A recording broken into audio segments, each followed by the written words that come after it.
My name is Belle. I'm a 31-year-old working mom, living with my husband Davey, who's the same age and works a regular job, and our 5-year-old daughter Lenny, who's recently become quite the chatterbox.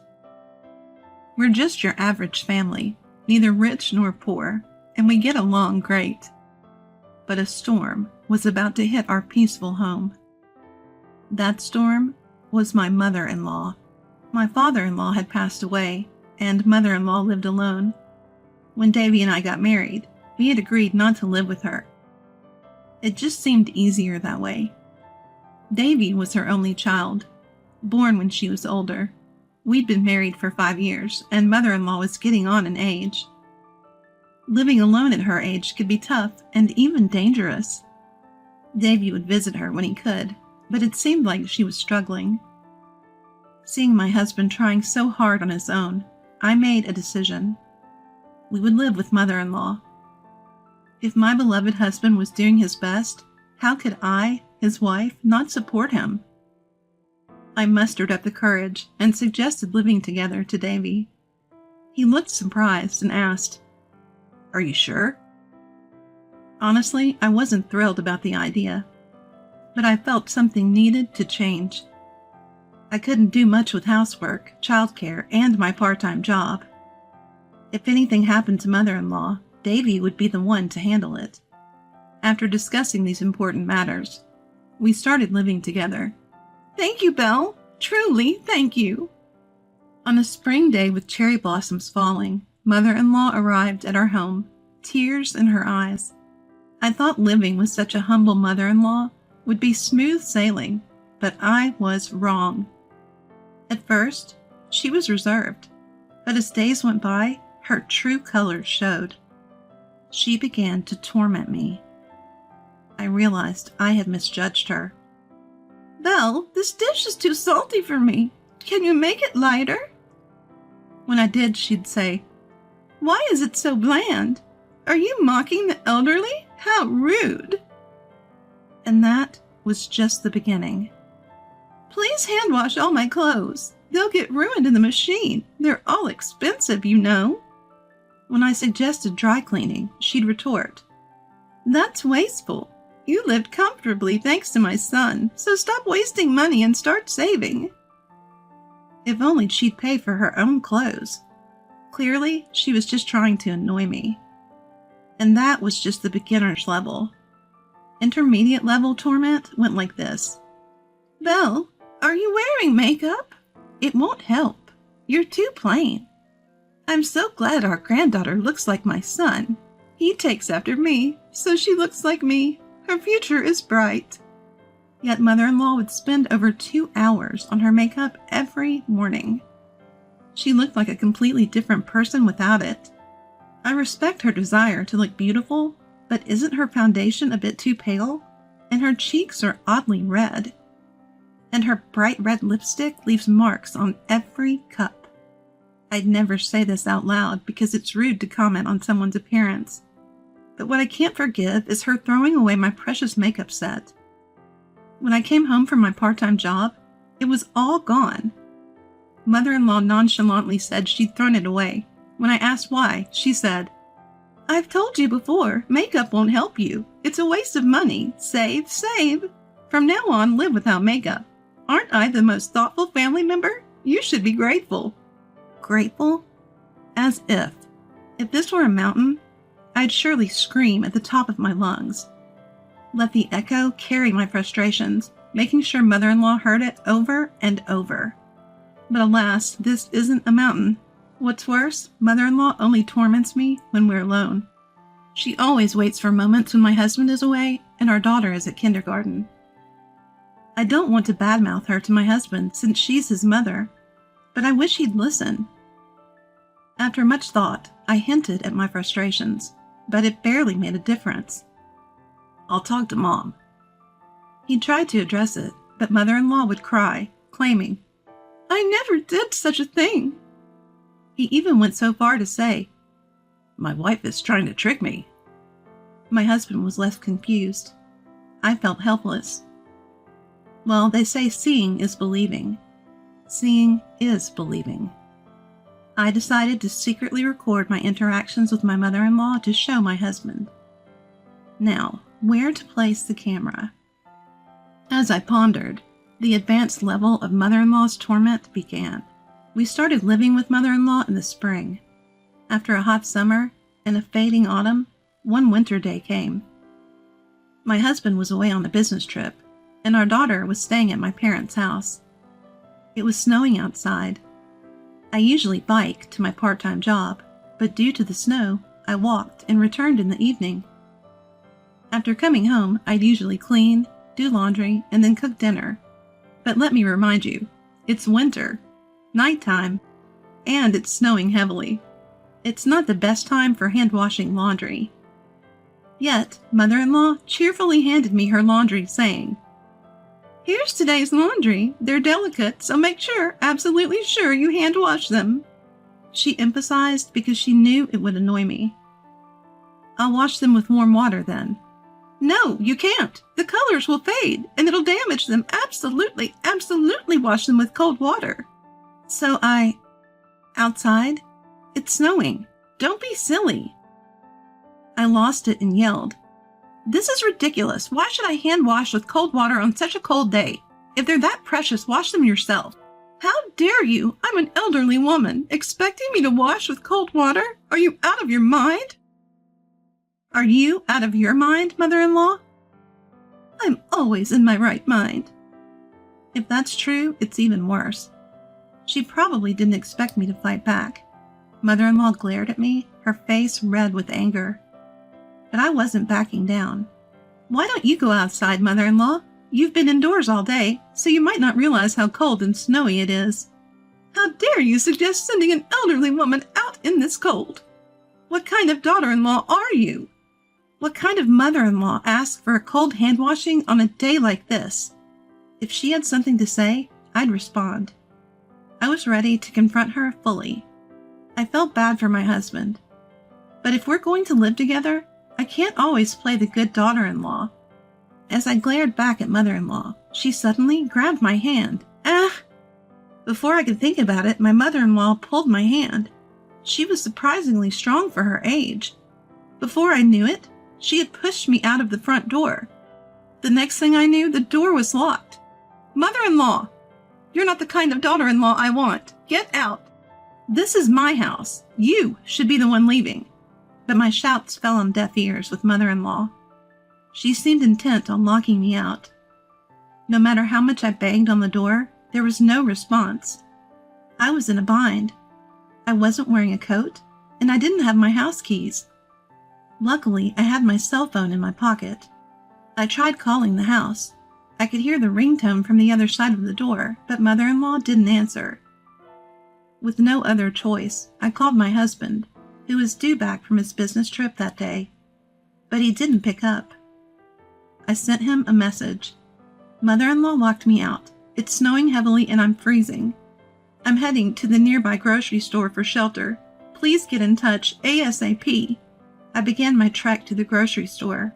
I considered seeking help at a police box, but it was far from here. Given the heavy snow, it would take even longer. The grocery store seemed like the safest bet. I hugged myself, trying to stay warm. My breath was visible in the cold. The snow showed no signs of stopping. The snow is accumulating more and more.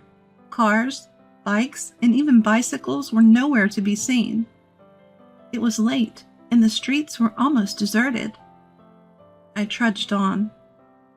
But when I finally reached the grocery store, I was met with a sign. Closed due to heavy snow. The one place I had hoped to find refuge was closed. What a day! My only option now was the police box. I wondered how long it would take to walk there in the snow. Feeling increasingly desperate, I continued on. I could no longer feel my fingers or toes. Checking the time on my phone, an hour had passed since I was locked out. I tried calling home again, but mother-in-law still didn't answer. As I walked through the transformed cityscape, heading for the police box, I suddenly heard a cry. "Help!" I stopped in my tracks. I was near a bridge over a river. I strained my ears. "Help me!" I heard it clearly this time. I rushed towards the voice and looked down from the bridge. There, in the not-so-deep river, was a lady, fallen and calling for help. I hurried down the riverbank to her. The icy river water stung my feet. The cold was so intense it felt painful, but I managed to reach the lady. "Are you okay?" "I can't move. It's so cold." "Hang in there." Had the arrival of help made her relax? The lady leaned against me and lost consciousness. What do I do? This is bad. I couldn't feel my hands or feet, and they wouldn't move as I wanted. "Someone help!" My desperate cry echoed in vain. I thought it was over. Then I heard a man's voice. "Hey, are you okay?" My husband's face came into view. The moment I saw him rushing towards me with a panicked expression, I blacked out. When I woke up, I was staring at a white ceiling. "Belle, are you awake?" My husband looked down at me with a worried face. I was in a hospital. Apparently, he had pulled both the lady and me out of the river and called an ambulance. That had been yesterday, and I had been asleep ever since. "How was your trip?" "It went well. I couldn't answer when you called because I was on the bus. I tried calling back when I got to the bus stop, but you didn't pick up. There were no taxis running, so I ran home. I just happened to see you going into the river." "What luck." "I thought you had jumped in, but it seems it was the lady." According to my husband, the lady I tried to help had jumped into the river in despair. But the cold water had snapped her back to reality, and she tried to get out but couldn't move because she was so cold. If we had found her any later, it might have been too late. So the lady was okay. Relieved, I felt sleepy. "You should rest. You must be exhausted." Comforted by my husband's kind words, I drifted off to sleep. All the while, my anger towards mother-in-law simmered. A few days in the hospital, I was back to my old self. Standing in front of my home after so long, I froze. Mother-in-law hadn't visited me once while I was hospitalized. Of course, there was no apology. She had locked me out on a snowy night, nearly causing my death. Honestly, I couldn't live with her anymore. Feeling down, I opened the front door. I stepped into it and was surprised. To my surprise, mother-in-law was there, deeply apologizing. "What? Mother-in-law? What's going on?" "Belle, I'm so sorry." I was stunned by mother-in-law's unexpected apology. Really? An unexpected apology? This is leaving me speechless. Mother-in-law continued.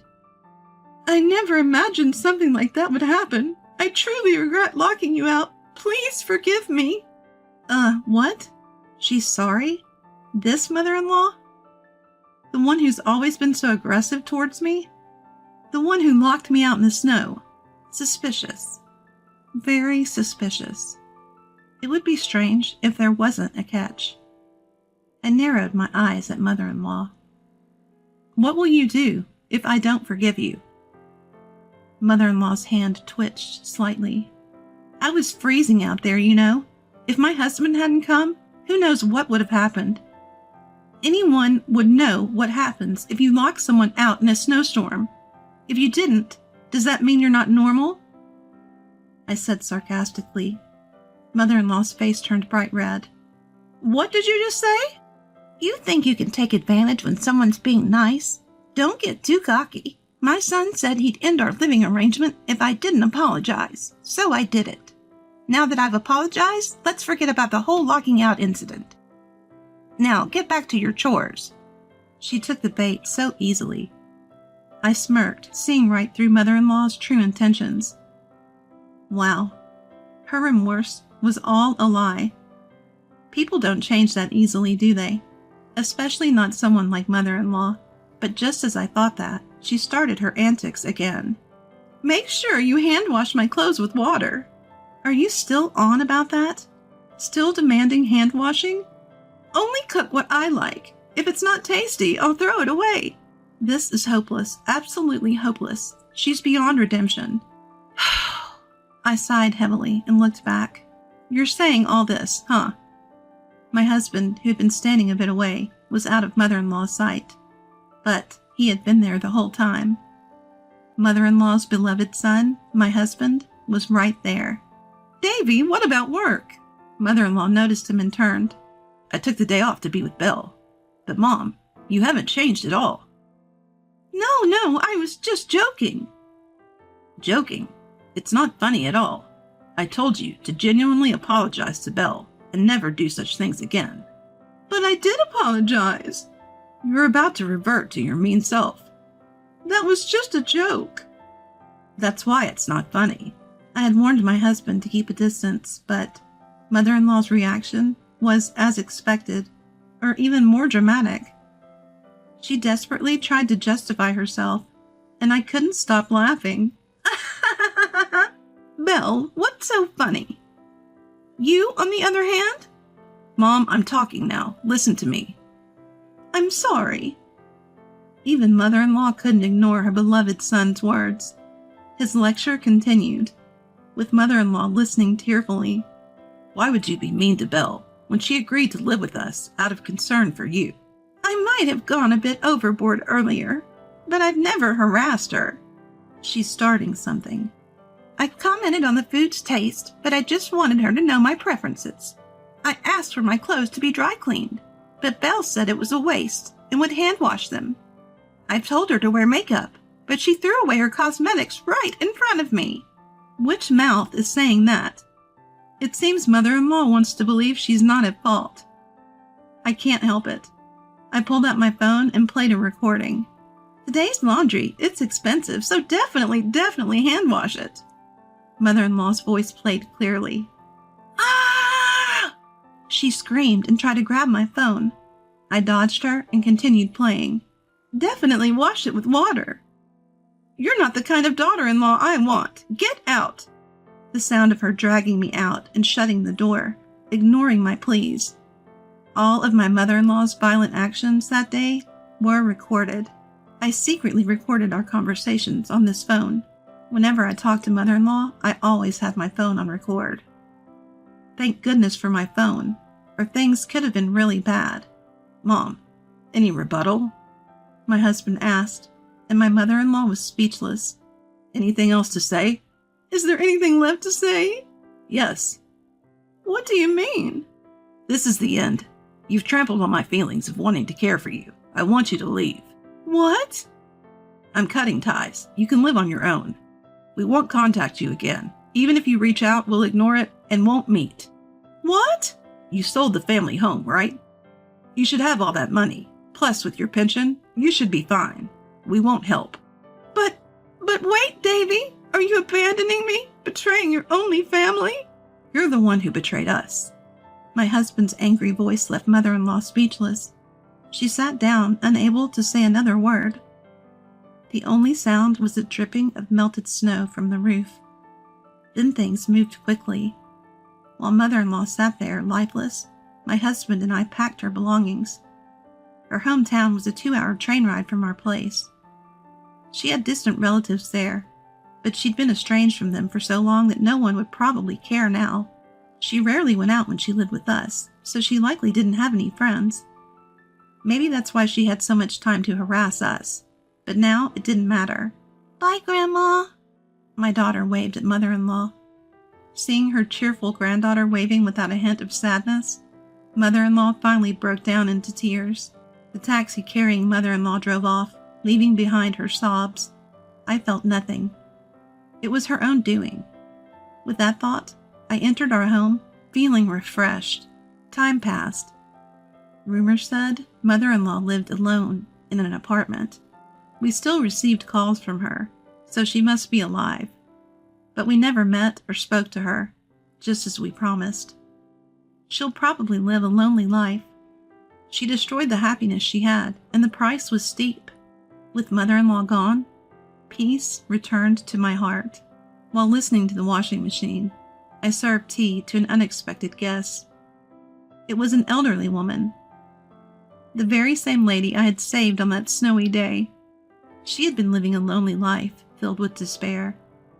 but the cold river water that day made her want to live a bit longer.